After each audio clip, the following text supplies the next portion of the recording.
Hello everyone, welcome to this channel knowledge centre आरकेजे।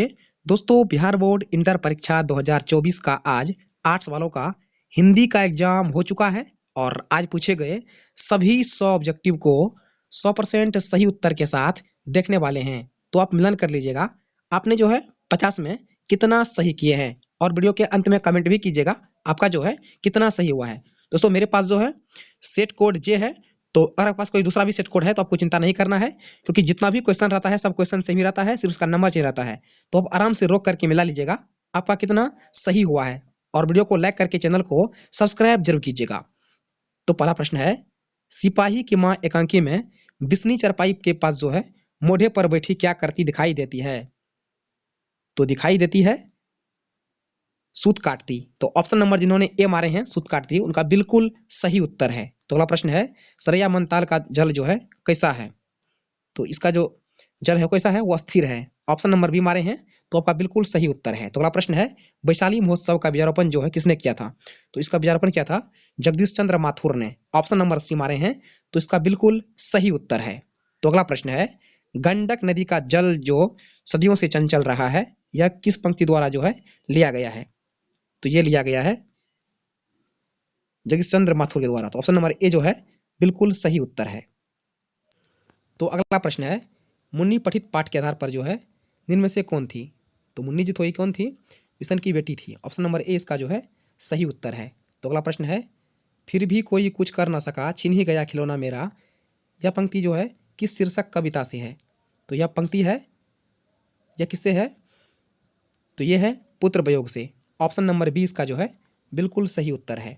तो अगला प्रश्न है, यथार्थ के इस लेन देन का ही नाम संसार है, यह पंक्ति किसके द्वारा लिखी गई है? यह लिखी गई है मलयज के द्वारा। ऑप्शन नंबर 20 का जो है सही उत्तर है। तो अगला प्रश्न है, सूबेदार बोला लहना सूबेदारनी तुमको जानती है बुलाती है मिल जा, यह कथन किस पाठ से है? तो यह पठन जो है उसने कहा था से था। तो ऑप्शन नंबर डी मारे हैं उसने कहा था, तो बिल्कुल सही उत्तर है। तो क्वेश्चन नंबर 9 का इस प्रकार दिया गया है, बोला गया यह जो है यह किस शीर्षक पाठ से है? तो यह है अर्धनारीश्वर से। तो ऑप्शन नंबर ए इसका जो है सही उत्तर है। तो अगला प्रश्न है, क्रांति करना सीखना और प्रेम करना तीनों पृथक पृथक प्रक्रियाएं नहीं हैं, यह पंक्ति किस शीर्षक पाठ से लिया गया है? तो यह लिया गया है शिक्षा से। तो ऑप्शन नंबर ए इसका जो है बिल्कुल सही उत्तर है। तो अगला प्रश्न है, बिना पानी शब्द में जो है कौन सा समास है? तो इसमें समास है बहुब्रीहि। ऑप्शन नंबर ए मारे हैं तो बिल्कुल सही उत्तर है। तो अगला प्रश्न है, मणता शब्द का में जो है कौन सी संज्ञा है? तो इसमें संज्ञा है भाववाचक। ऑप्शन नंबर सी इसका जो है बिल्कुल सही उत्तर है भाववाचक। तो नेक्स्ट प्रश्न है, हीरा शब्द में जो है कौन सी संज्ञा है? तो इसमें संज्ञा है द्रव्यवाचक। ऑप्शन नंबर ए इसका जो है बिल्कुल सही उत्तर है। तो अगला प्रश्न है, भारतीय शब्द में जो है कौन सी संज्ञा है? तो इसमें है व्यक्तिवाचक संज्ञा। ऑप्शन नंबर 20 का जो है सही उत्तर है। तो नेक्स्ट आपका दिया गया है, सभासद में जो है यहाँ पर लिखा हुआ है सभासद में जो है कौन सी संज्ञा है? तो इसमें संज्ञा है समूहवाचक। ऑप्शन नंबर 20 का जो है सही उत्तर है। तो नेक्स्ट दिया गया कि भौ का जो है वो दिया गया है कि भौ का उच्चारण स्थान कौन सा है? तो वो हो गया होस्ट हो गया। ऑप्शन नंबर ए इसका जो है प वर्ग में आता है। तो ऑप्शन नंबर ए मारे हैं ओस्ट, तो बिल्कुल सही उत्तर है। तो नेक्स्ट दिया गया है कि क का जो है आपको दिया गया क का जो है उच्चारण स्थान क्या होता है? तो क क्या होता है? क का कंठ होता है। तो ऑप्शन नंबर ए मारे हैं कंठ, तो बिल्कुल सही उत्तर है। फिर दिया कि 100 का जो है आपको दिया गया 100 का जो है उच्चारण स्थान क्या है? तो 100 का भी होता है आपका दंत। ऑप्शन नंबर बी मारे हैं तो आपका बिल्कुल सही उत्तर है। तो नेक्स्ट आपका दिया गया है कि अर्थ के आधार पर जो है संज्ञा के कितने भेद होते हैं? तो अर्थ के आधार पर संज्ञा के जो है कुल 5 भेद होते हैं। ऑप्शन नंबर बी इसका जो है सही उत्तर है। तो नेक्स्ट प्रश्न दिया गया है, जो स्त्री अभिनय करे के लिए एक शब्द क्या होगा? तो इसके लिए एक शब्द होगा अभिनेत्री। ऑप्शन नंबर 20 का ए मारे हैं तो बिल्कुल सही उत्तर है। नेक्स्ट भैया कारक के कितने भेद होते हैं? तो कारक के जो है कुल 8 भेद होते हैं। ऑप्शन नंबर ए मारे हैं तो बिल्कुल सही उत्तर है। तो अगला प्रश्न है, भरपेट शब्द में उपसर्ग क्या है? तो इसमें उपसर्ग है भर। ऑप्शन नंबर ए है तो बिल्कुल सही उत्तर है। तो नेक्स्ट दिया गया है, प्रतिनिधि शब्द में उपसर्ग क्या है? तो इसमें उपसर्ग है प्रति। ऑप्शन नंबर 20 का जो है सही उत्तर है। तो अगला प्रश्न है, वंदना शब्द में प्रत्यय कौन सा है? तो इसमें है अनाप्रत्यय। ऑप्शन नंबर डी इसका जो है सही उत्तर है। तो अगला प्रश्न है, ममेरा शब्द में जो है प्रत्यय कौन सा है? तो इसमें प्रत्यय है एरा प्रत्यय। ऑप्शन नंबर सी इसका जो है सही उत्तर है। तो अगला प्रश्न है, कवि शब्द का स्त्रीलिंग रूप क्या है? तो इसका स्त्रीलिंग रूप है कवित्री। ऑप्शन नंबर ए इसका जो है सही उत्तर है। तो अगला प्रश्न है गाय शब्द का जो है स्त्रीलिंग रूप क्या होगा? तो इसका स्त्रीलिंग हो जाएगा गायिका। ऑप्शन नंबर 20 का जो है सही उत्तर। तो अगला प्रश्न है देशभक्ति शब्द का कौन समास है? तो इसमें है तत्पुरुष समास। ऑप्शन नंबर ए मारे हैं तो बिल्कुल सही उत्तर है। दोस्तों आगे बढ़ने से पहले वीडियो को लाइक नहीं किए हैं तो वीडियो को लाइक करके चैनल को सब्सक्राइब जरूर कर लीजिएगा। तो अगला प्रश्न है नीलपीत शब्द में जो है कौन सा समास है? तो इसमें समास कौन सा है? इसमें है कर्मधारय समास। ऑप्शन नंबर डी इसका जो है सही उत्तर है। तो अगला प्रश्न है पंच प्रमाण शब्द में जो है कौन सा शब्द है? तो यहाँ पर बोध किया गया है संख्या का, तो ये हो जाएगा द्विगु। ऑप्शन नंबर सी मारे हैं 30 का, तो बिल्कुल सही उत्तर है। तो नेक्स्ट से पूछा गया था नवादास जो है किस कवि के समकालीन थे? तो ये समकालीन थे तुलसीदास के। ऑप्शन नंबर बी इसका जो है सही उत्तर है। तो अगला प्रश्न है भक्तमाल निम्न में से किस कवि की रचना है?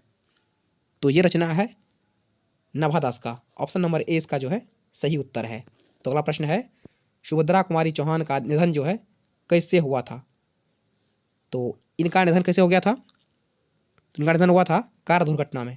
तो इसका ए जो है सही उत्तर कार दुर्घटना में। तो अगला प्रश्न है जादू टूटता है इस उषा का अब जो है सूर्योदय हो रहा है, यह पंक्ति किस शीर्षक कविता से ली गई है? जो लिया गया है उषा से। ऑप्शन नंबर ए इसका जो है सही उत्तर है। तो अगला प्रश्न है सिंहासन पर बैठा उनके तमंगे कौन लगता है, यह उक्ति किस शीर्षक कविता से ली गई है? तो यह लिया गया है अधिनायक से। ऑप्शन नंबर ए जो है सही उत्तर है। भोजन करी अंध अचवन लिन्हो मांगत सूरज उठनिया, यह उक्ति जो है किस शीर्षक कविता की है? तो ये लिया गया है सूर्य के पद से। ऑप्शन नंबर ए इसका जो है सही उत्तर है। तो अगला प्रश्न है लागती लप की कंठ बैरिन के नागनी सी, उस उक्ति किस शीर्षक कविता की है? तो यह लिया गया है कवित से। ऑप्शन नंबर ए इसका जो है सही उत्तर है। तो अगला प्रश्न है जगदीश चंद्र माथुर की रचना जो है निम्न में से कौन की है? तो इसकी रचना की है ओ सदानीरा। ऑप्शन नंबर बी इसका जो है सही उत्तर है। मलयज की रचना जो है किसने किया है? तो इसकी रचना किया है हंसते हुए मेरा अब अकेलापन। ऑप्शन नंबर ए मारे हैं तो बिल्कुल सही उत्तर है। तो अगला है जूठन शीर्षक कवि पाठ के जो है रचनाकार कौन है? तो इसकी रचनाकार कौन है? यह है ओम प्रकाश वाल्मीकि। ऑप्शन नंबर 40 का बी जो है बिल्कुल सही उत्तर है। तो अगला प्रश्न है उद्गम शब्द का जो है संधि विच्छेद क्या होगा? तो इसका हो जाएगा उत जोड़ गम। ऑप्शन नंबर ए जो है बिल्कुल सही उत्तर है। नेक्स्ट आपका है हितैषी शब्द का जो है संधि विच्छेद क्या होगा? तो इसका हो जाएगा हित जोड़ एसी, जो कि ऑप्शन नंबर सी में है। तो 42 का ऑप्शन नंबर सी जो है बिल्कुल सही है। तो आपका नेक्स्ट दिया गया है जगदम्बा शब्द का जो है संधि विच्छेद क्या होगा? तो इसका हो जाएगा जगत जोड़ अम्बा। ऑप्शन नंबर ए इसका जो है बिल्कुल सही उत्तर है। तो अगला प्रश्न है अध्यापक शब्द में जो है उपसर्ग कौन सा है? तो इसमें कौन सा उपसर्ग है? तो इसमें आपका है अधि उपसर्ग। ऑप्शन नंबर बी इसका जो है बिल्कुल सही उत्तर है। अवगुण शब्द का इसमें उपसर्ग कौन सा? अवगुण में इसमें अब उपकर है। ऑप्शन नंबर ए इसका जो सही उत्तर है अब उपकर। तो नेक्स्ट आपका दिया है कि सोहन पढ़ता है किस काल का उदाहरण है? तो ये वर्तमान काल का उदाहरण है। ऑप्शन नंबर ए इसका सही उत्तर है। रवि ने खाया किस काल का उदाहरण है? तो रवि ने खाया ये जो है सामान्य भूतकाल का उदाहरण है। तो ऑप्शन नंबर ए इसका जो है सही उत्तर है। तो अगला प्रश्न है नरेश जाएगा, तो जाएगा यह भविष्य काल का है। तो ऑप्शन नंबर ए मारे हैं भविष्य काल, तो बिल्कुल सही उत्तर है। तो ऋषभ है कबूतर छत पर बैठा है, तो छत पर जो हो जाएगा आपका अधिकरण है। ऑप्शन नंबर ए इसका जो है सही उत्तर है।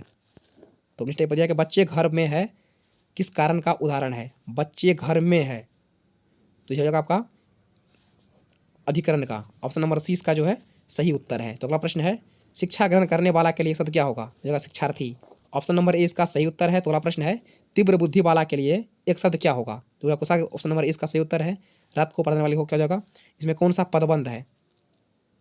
तो इसमें कौन सा पदबंध है? इसमें है संज्ञा पदबंध। ऑप्शन नंबर ए इसका सही उत्तर है। तो अगला प्रश्न है काम में लगा हुआ आदमी कौन पदबंध है? तो इनमें है विशेषण पदबंध है। ऑप्शन नंबर ए इसका जो है सही उत्तर है। तो अगला प्रश्न है कोसों दूर भागना मुहावरे का अर्थ क्या है? तो बिल्कुल अलग, बहुत अलग रहना। ऑप्शन नंबर ए इसका बिल्कुल सही उत्तर है। तो अगला प्रश्न है हाथ का मैल होना मतलब तुच्छ होना। ऑप्शन नंबर डी मारे हैं तुच्छ होना, तो बिल्कुल सही उत्तर है। तो अगला प्रश्न है वह कौन है जो पेड़ पर रो रहा है? यहाँ पर प्रश्न पूछा गया है, तो यह प्रश्नवाचक है। ऑप्शन नंबर बी मारे हैं तो बिल्कुल सही उत्तर है। तो अगला प्रश्न है स्वर्ण शब्द का विशेषण क्या होगा? तो इसका हो जाएगा स्वर्णिम। ऑप्शन नंबर ए इसका सही उत्तर है। तो नेक्स्ट आपका दिया कि दिन शब्द का जो है विशेषण क्या होगा? इसका हो जाएगा दैनिक। ऑप्शन नंबर सी मारे हैं दैनिक, तो आपका बिल्कुल सही उत्तर है। तो अगला प्रश्न है आत्मा शब्द का विशेषण क्या होगा? तो इसका क्या हो जाएगा आत्मा का? तो आपका आत्मा का हो जाएगा आत्मिक। ऑप्शन नंबर 20 का जो है बिल्कुल सही उत्तर है। तो अगला प्रश्न है भगत सिंह निम्नलिखित में से किस प्रदेश के थे? तो ये थे पंजाब से। ऑप्शन नंबर 20 का सही उत्तर है।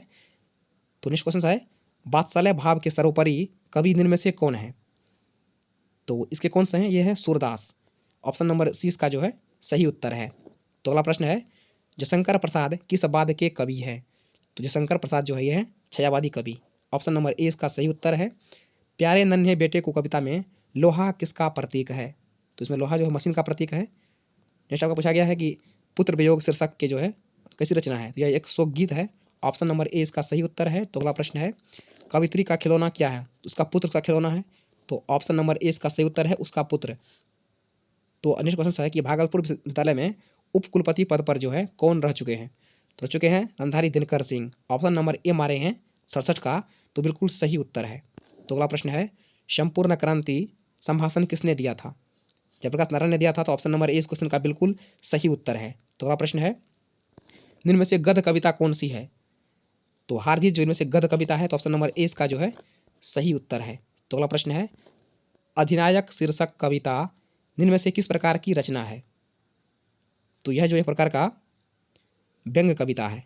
ऑप्शन नंबर ए इस क्वेश्चन का जो है बिल्कुल सही उत्तर है। तो अगला प्रश्न है उसने कहा था कहानी में किस युद्ध का उल्लेख है? तो इसमें उल्लेख है प्रथम विश्व युद्ध का, फर्स्ट वर्ल्ड वॉर का। ऑप्शन नंबर ए मारे हैं तो बिल्कुल सही उत्तर है। प्रेम के पीर कौन कहे जाते हैं? दोस्तों ये कहते हैं हम घनानंद को, ये हम कहते हैं घनानंद को, जो कि ऑप्शन में नहीं था। तो आपने इसका क्या मारे हैं नीचे कमेंट जरूर कीजिएगा। तो नीचे पर दिया गया है हिंदी के एडिशन कौन कहे जाते हैं? सर दिनकर को कहते हैं। इसका सही उत्तर क्या है? इसका उत्तर आपको क्या है, क्या हमारे नीचे कमेंट जरूर कीजिए। थोड़ा सा इसमें जो कन्फ्यूजन है। नेक्स्ट पूछा गया है तार सप्तक के संपादक में जो है, नेक्स्ट आपको दिया गया है कि तार सप्तक के संपादक जो है ये कौन है? तो ये है अज्ञेय। ऑप्शन नंबर ए इसका जो है बिल्कुल सही उत्तर है। तो अगला प्रश्न है वाद विवाद संवाद के जो है रचनाकार इनमें से कौन है? तो इसका रचनाकार है नामवर सिंह। तो ऑप्शन नंबर ए इसका जो है सही उत्तर है। तो अगला प्रश्न है कि पराधीनता के कारण नारी अपनी अस्तित्व की अधिकारी नहीं रही, यह उक्ति किस शीर्षक पाठ से है? तो यह है अर्धनारीश्वर से। ऑप्शन नंबर ए इसका सही उत्तर है। तो नेक्स्ट प्रश्न है तुलसीदास का जो है मूल नाम क्या है? तो इसका मूल नाम है राम बोला। ऑप्शन नंबर ए इसका जो है सही उत्तर है। तो अगला प्रश्न है तुलसीदास के दीक्षा गुरु कौन थे? तो इसके दीक्षा गुरु कौन थे? तो इसका दीक्षा गुरु थे नरहरिदास। ऑप्शन नंबर सी मारे हैं तो बिल्कुल सही उत्तर है। तो अगला प्रश्न है साहित्य लहरी किसकी रचना है? तो रचना है सूरदास का। ऑप्शन नंबर ए जो है सही उत्तर है। तो अगला प्रश्न है परिश्रम का विलोम क्या होगा? ये होगा आपका विश्राम। 20 का बिल्कुल सही उत्तर है। तो अगला प्रश्न है आगामी का जो है विलोम क्या होगा? तो ये होगा विगत। ऑप्शन 20 का जो है बिल्कुल सही उत्तर है विगत। नेक्स्ट आपका है कि कृष्ण का विलोम क्या होगा? तो कृष्ण का विलोम होगा शुक्ल। ऑप्शन नंबर ए इसका जो है बिल्कुल सही उत्तर है। तो अगला प्रश्न है कि कमल का पर्यायवाची शब्द क्या होगा? तो कमल का पर्यायवाची क्या हो जाएगा? तो ये हो जाएगा आपका सरोज। ऑप्शन नंबर ए इसका जो है बिल्कुल सही उत्तर है। जैसे पूछा कि झंझट का जो है पर्यायवाची क्या होगा? तो इसका हो जाएगा बवाल। ऑप्शन नंबर 20 का जो है बिल्कुल सही उत्तर है। तो अगला प्रश्न है कि शिव शब्द का जो है पर्यायवाची क्या होगा? तो रुद्र होगा। ऑप्शन नंबर ए इसका जो है सही उत्तर है। तो अगला प्रश्न है कि पाठक का जो है शब्द क्या है? तो पाठक शब्द जो क्या है? ये पुल्लिंग शब्द है। ऑप्शन नंबर ए इसका जो है सही उत्तर है। तो अगला प्रश्न है कि घी शब्द का जो है लिंग क्या है? घी शब्द में कौन सा लिंग है? तो घी में पुल्लिंग है। ऑप्शन नंबर 20 का जो है बिल्कुल सही उत्तर है पुल्लिंग। तो अगला प्रश्न है कि आयु शब्द क्या है? तो क्या है आयु शब्द? ये आपका स्त्रीलिंग है। ऑप्शन नंबर बी जो है बिल्कुल सही उत्तर है स्त्रीलिंग। तो नेक्स्ट पूछा गया कि नायक का जो है संधि विच्छेद क्या होगा? तो इसका हो जाएगा नए जोड़ अक। ऑप्शन नंबर 20 का जो है बिल्कुल सही उत्तर है। दोस्तों आगे बढ़ने से पहले अभी तक वीडियो को लाइक नहीं किए हैं तो वीडियो को फटाफट से लाइक कर दीजिए और लास्ट में कमेंट भी करना है कि कितना आपने सही किया है। तो नेक्स्ट प्रश्न है कि तिरछ शीर्षक पाठ के जो है रचयिता कौन है? तो इसका रचयिता है उदय प्रकाश। ऑप्शन नंबर ए इसका जो है सही उत्तर है। तो अगला प्रश्न है रोज शीर्षक पाठ के रचनाकार कौन है? तो ये है अज्ञेय। ऑप्शन नंबर ए इसका जो है सही उत्तर है। तो अगला प्रश्न है कि सिपाही के मां शीर्षक पाठ के रचयिता इनमें से कौन है? तो ये है Mohan Rakesh. Option number D इसका जो है बिल्कुल सही उत्तर है। तो अगला प्रश्न है कि कड़बक शीर्षक कविता के कवि कौन हैं? तो इसके कवि कौन हैं? ये आपका है जयसी। ऑप्शन नंबर डी इसका जो है बिल्कुल सही उत्तर है। तो अगला प्रश्न है कि अधिनायक शीर्षक कविता के कवि कौन से हैं? तो इसके कवि हैं रघुवीर सहाय। ऑप्शन नंबर ए इसका जो है बिल्कुल सही उत्तर है। तो अगला प्रश्न है कि गाँव का घर शीर्षक कविता के अनुसार पंचायती राज में कौन खो गए? तो इसमें खो गए पंच परमेश्वर। ऑप्शन नंबर ए इसका जो है बिल्कुल सही उत्तर है। गाँव का घर कविता पाठ जो है संग्रह किस संग्रह से ली गई है? तो यह लिया गया कहाँ से है? संस्यात्मा से। तो ऑप्शन नंबर ए इसका जो है बिल्कुल सही उत्तर है। तो अगला प्रश्न है कामायनी महाकाव्य के रचनाकार जो है कौन है? तो कामायनी के रचनाकार कौन है? यह है जयशंकर प्रसाद। ऑप्शन नंबर ए इसका जो है सही उत्तर है। तो अगला प्रश्न है रामचरितमानस महाकाव्य के जो है रचयिता कौन है? तो इसके रचयिता कौन है? यह है तुलसीदास। ऑप्शन नंबर सी इसका जो है बिल्कुल सही उत्तर है तुलसीदास। तो अगला प्रश्न है वसुंधरा भोगी मानव और धर्मार्थ मानव एक ही सिक्के के दो पहलू हैं, यह उक्ति किस शीर्षक पाठ से जो है लिया गया है? तो यह लिया गया है ओ सदा निरा से। ऑप्शन नंबर ए इस क्वेश्चन का जो है बिल्कुल सही उत्तर है। दोस्तों आपने टोटल 50 में से जो है कितना सही किए हैं नीचे कमेंट जरूर कीजिएगा और वीडियो को लाइक करके चैनल को सब्सक्राइब जरूर कीजिएगा। तो फिलहाल इतना ही, मिलते हैं नेक्स्ट वीडियो में, तब तक के लिए जय हिंद।